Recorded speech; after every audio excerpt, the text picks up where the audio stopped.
UPSC की सबसे अच्छी बात है कि आपको एक साल पहले बता देगा कि आप 25 में एग्जाम है, कब किस तारीख को है। आप उस अकॉर्डिंगली अपनी जो स्ट्रैटेजी है वह प्लान कर सकते हैं। तो कल यूपीएससी ने अपना जो कैलेंडर है वह जारी कर दिया। आज मैं इसी पर आपसे बात करने वाली हूं कि आखिर प्रीलिम्स मेंस आपके पास कब है, कितना आपके पास टाइम है और आप किस तरीके से अपनी स्ट्रैटेजी, किस तरीके से अपनी जो स्टडी है वह प्लान करें। तो सबसे फर्स्ट मैं आपसे बात करती हूँ एग्जाम डेट के बारे में कि नेक्स्ट जो प्रीलिम्स आपका होगा, इस बार तो आपका 16 जून को है। अब नेक्स्ट वाला इस बार 26 मई को था, बट वो आपका इलेक्शन के कारण लेट हो गया। सो अब देखो नेक्स्ट जो आपका सीएससी का सिविल सर्विस का जो एग्जाम है 2025 में, ये आपका देखो आपका जो है 25 मई को है ना। तो 25 मई को आपका एग्जाम होगा, 25 मई को। और अगर मैं मेंस की बात करूं तो मेंस आपका यहां पर होने वाला है, थोड़े से दिन आपके कम कर दिए। जो अभी सितंबर से स्टार्ट हो रहा था वो इस बार अगस्त से ही स्टार्ट हो जाएगा और आपका 22 अगस्त से आपका जो मेन एग्जामिनेशन है, जो मुख्य परीक्षा है, वह आपकी शुरू हो जाएगी। तो 25 और आपका 22 अगस्त है ना, ये दो डेट आप याद कर लीजिए। अब देखो इस अकॉर्डिंगली मैं आपको थोड़ा सा ये बताती हूँ कि कैलेंडर अब आपका 25 का आ गया। तो ऐसे स्टूडेंट जो कि 2025 में अपीयर होंगे उसको टारगेट करेंगे, वो आखिर अभी क्या करें। अगर अभी आप शुरुआत कर रहे हैं तो सबसे अच्छी बात है कि आप अपने स्ट्रैटेजी, अपनी जो भी आपकी स्टैटिक पोर्शन है, आप वहां से स्टार्ट करो है ना। तो आपका स्टैटिक की अगर हम बात करें तो आपके स्टैटिक में आपके सबसे पहले आप कोर सब्जेक्ट से शुरू करोगे, ठीक है। कोर सब्जेक्ट आपका हिस्ट्री है, पॉलिटी है, ज्योग्राफी है, इकोनॉमी है, ठीक है। और इसमें भी अगर आप इनिशियल बेसिस पर अभी शुरुआत कर रहे हैं, आपका इसके पहले ह्यूमैनिटी का बैकग्राउंड नहीं है, इन सब्जेक्ट से दूर दूर तक कहीं कोई टच नहीं है, तब आपको शुरुआत कहाँ से करनी है। आपको डायरेक्ट जो स्टैटिक की बुक्स है वो नहीं उठानी है कोर सब्जेक्ट की, आपको एनसीईआरटी से शुरुआत करनी है, एक बेस बनाना है। और इसके बाद नेक्स्ट जो है वह फिर आपको आपकी जो बाकी स्टैटिक बुक है, स्टैंडर्ड बुक्स है, मटेरियल है, उसको पढ़ना है, ठीक है। तो ऐसे बच्चे जो कि सोच रहे हैं कि अब हम कई कोर्स परचेज कर लेते हैं या फिर अब हम ऑप्शनल की शुरुआत करते हैं, और ऑप्शनल की शुरुआत के लिए आपके पास कितना समय है कितना नहीं है वो सब भी हम कैलकुलेट करते हैं। तो देखो अभी आपका सब जो आप अप्रैल खत्म हो गया, तो मई, जून, जुलाई, अगस्त, सितंबर, अक्टूबर, नवंबर और दिसंबर। तो ये 8 मंथ्स आपके कब के बचे हैं, 2024 के। 8 मंथ्स आपके हैं 2024 के। और इन 8 मंथ्स में आपको अपना ये जो कोर सब्जेक्ट्स हैं ये कर लेना है। कोर सब्जेक्ट का तरीका आपका वही रहेगा कि अपनी स्ट्रैटेजी जो है वह वैसे ही प्लान करो कि पहले बेसिक से चलो, ताकि फिर जब एक बार आप स्टैटिक बुक को उठाओ फिर आपको वापस एनसीईआरटी पे ना आना पड़े कि नहीं मुझे नहीं समझ में आ रहा तो पहले बेसिक ही पढ़ना है, वैसा ना करना पड़े। तो आपको जो भी अपने कोर सब्जेक्ट्स हैं, पॉलिटी के सारे लेक्चर्स आप मेरे देख सकते हैं, इस पर डिपेंडेंट हो सकते हैं क्योंकि मैंने एनसीईआरटी और बाकी चीज़ों को ठीक तरीके से लिया है, यूपीएससी के प्रीलिम्स मेंस हर एस्पेक्ट से कवर किया हुआ है। सो कोर सब्जेक्ट से आप स्टार्ट कीजिए, ठीक है। इसके बाद देखो अभी आपका जो समय है कि आप 2-4 महीने पढ़ लीजिए, या जो भी आपको लगता है। हर एक बच्चा इसमें अपने अकॉर्डिंगली ही सोच पाता, हो सकता है कोई डिसीजन जल्दी ले ले, कोई डिसीजन किसी को लेने में समटाइम टाइम भी तो लग जाता है। तो हो सकता है कोई बच्चा 3-4 महीने में डिसीजन ना ले पाए कि हम ऑप्शनल जो है वे क्या चूज करें। या तो आपने सोच रखा होगा, या अगर नहीं सोचा है तो थोड़ा सा जल्दी सोच लोगे। कुछ ऐसे स्टूडेंट होंगे कि थोड़ा सा ज्यादा टाइम उनको लगेगा। तो देख लो, सोच लो किस आधार पर डिसीजन ले रहे हो, क्या आपके पास अवेलेबल है, क्या मार्केट में चीजें अवेलेबल हैं, क्या आपकी रुचि है, क्या किस तरीके से यूपीएससी जो है वह जनरलाइजेशन, सारी चीजों को एक बार देख लो, सिलेबस देख लो, उसके हिसाब से ऑप्शनल कर लो। तो पूरी कोशिश आप इस बात की करो कि एटलीस्ट आपके पास ये जो 8 मंथ है ना, आपके कोर सब्जेक्ट हो जाएंगे तो आपके प्रीलिम्स के लिए भी ये काम आ जाएंगे, मेंस के लिए भी काम आ जाएंगे। कोशिश करो टॉपिक्स को इस तरीके से प्रिपेयर करो कि प्रीलिम्स मेंस दोनों एक साथ तैयार होते जाए। अपना सिलेबस देख लो, सबसे पहले सिलेबस को अपना गाइड बनाओ, पीवाईक्यूज का सहारा लो कि किस तरीके से क्वेश्चंस जो है वह टॉपिक से आते हैं, उसका सहारा आप लेंगे, है ना। तो कोर सब्जेक्ट हो गया, ऑप्शनल हो गया। इसके अलावा देखो आपको जैसे कि मेंस के लिए तो आपका पेपर 4 है, आप एथिक्स वगैरह जो है ये आप शुरू कर सकते हैं कि आपने 2 कोर सब्जेक्ट कर लिए, अब आपको लग रहा है कि नहीं कुछ डिफरेंट पढ़ना है। यूपीएससी में बहुत सारी चीज़ें हैं पढ़ने के लिए, लगभग इंटरव्यू तो आपको 23 सब्जेक्ट्स जो है वह पढ़ने होते हैं। तो कोशिश करो कि धीरे धीरे इन सभी चीज़ों के साथ गो थ्रू करते चलो। करंट अफेयर पढ़ने की एक जो शुरुआत है वह आप अभी से कर सकते हैं, है ना। तो 8 मंथ्स आपके ये हो गए। इसके अलावा देखो कंप्लीट स्ट्रैटेजी वीडियो अवेलेबल है, उनसे आप देख लीजिए, उनसे आप अपने अकॉर्डिंगली स्ट्रैटेजी बना लीजिए, क्योंकि हर एक स्टूडेंट, हर एक एस्पिरेंट की अपनी अपनी स्ट्रैटेजी होती है। आप क्या सोचते हैं मैं नहीं समझ पाती हूँ, है ना, या कोई भी जो टीचर है वह नहीं समझ सकता कि आप किस तरीके के स्टूडेंट हैं। आप खुद ही अपनी स्ट्रेंथ जानते हैं। अगर आप 18 घंटे पढ़ सकते हैं, हमने स्ट्रैटेजी बताई केवल 5 घंटे पढ़ने की, एक एवरेज स्टूडेंट के हिसाब से, या फिर एक ऐसा स्टूडेंट जो कि बहुत इनिशियल बेसिस पर स्टार्ट कर रहा है। हो सकता है आप एडवांस स्टूडेंट हो तो बहुत अच्छी बात है, आप चीज़ों को रिवाइज ज़्यादा कर लीजिएगा, आप प्रैक्टिस ज़्यादा कर लीजिएगा। तो यहाँ पर देखो कि 8 मंथ्स आपके पास 2024 के हैं।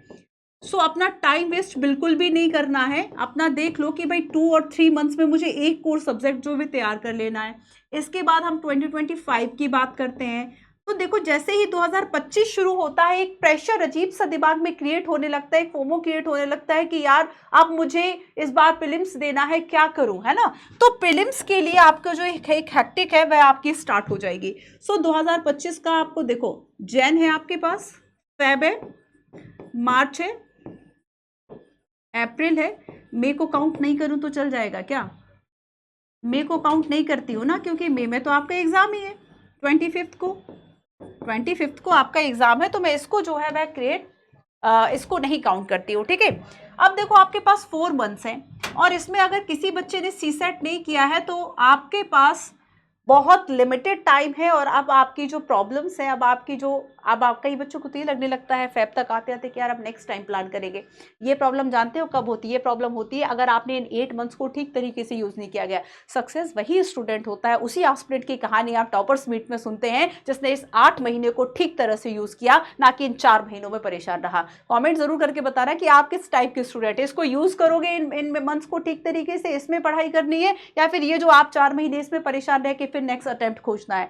ये थोड़ी ना कि यूपीएससी ने 4 अटेम्प्ट दिए हैं या यूपीएससी ने एज 35 दे दी, 37 दे दी तो पूरी उम्र ही वही ट्राई करते रहोगे।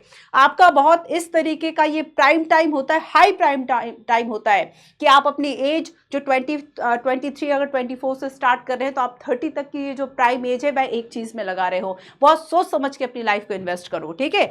तो अभी अगर आपको लग रहा है कि आपकी जो एज है, ठीक है, बची है इसके लिए या आप शुरुआत कर रहे हैं, पूरा प्रॉपर तरीके से प्लान करो। यूपीएससी की अगर आपको यूपीएससी क्रैक करना है तो उसी अकॉर्डिंगली स्टडी करो, ठीक है। तो देखो ये जो 4 मंथ्स है इसमें आपको सीसेट है, आपको एमसीक्यू प्रैक्टिस है ना, आपका रिवीजन है, प्लस कुछ ऐसा भी पोर्शन होगा जो आपने कवर नहीं किया वो भी आपको कवर करना है, आपको करंट अफेयर भी करना है। तो बहुत सारी चीजें हो जाती हैं।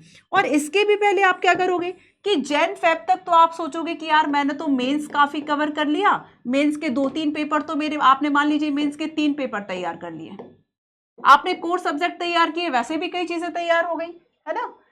और उसके अलावा आपने मान लीजिए एथिक्स का पेपर 4 जो है वह भी तैयार कर लिया था, आपने अपना ऑप्शनल जो है वह भी रेडी कर लिया।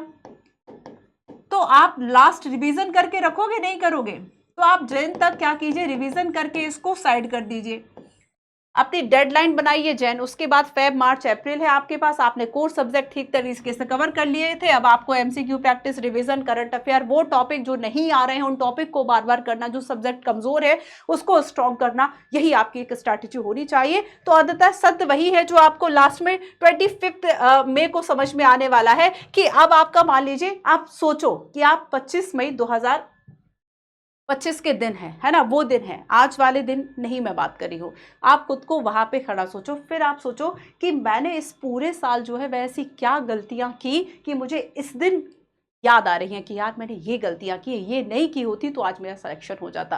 तो देखो हमेशा पॉजिटिव माइंडसेट, हमेशा मोटिवेशन करने से कुछ नहीं होता है। आप देखेंगे कि हर एक दिन ऐसा होता है कि अब मुझे भी कभी कभी लगता है कि यार आज नहीं पढ़ाना है, आज कठिन लग रहा है पढ़ाना, आज तैयार नहीं कर पाए ठीक तरीके से, तो आज ऐसा लगता है कि मैं ही सबसे अच्छी टीचर हूँ, मैंने तो बहुत अच्छे तरीके से चीज़ों को कर लिया, मैंने तो 10 किताबें एक ही टॉपिक को पढ़ ली, मेरी समझ बन गई।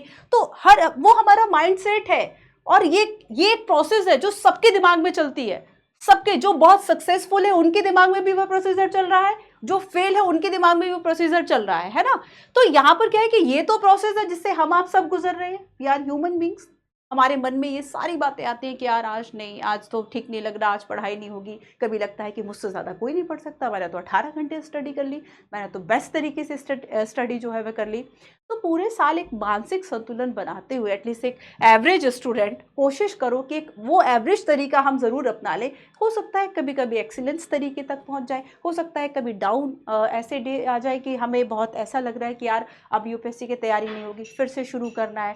तो मोटिवेशन, इन सब चीज़ों के पीछे मत भागो, अपनी हैबिट को डेवलप करो, अपनी कॉन्टिन्यूटी पर ध्यान दो, अपनी कोशिश करो कि किस तरीके से एक डिसिप्लिन वे में चल पाओ ताकि यूपीएससी का सिलेबस कवर कर पाओ। तो ये सारी बातें आपको ध्यान रखनी है।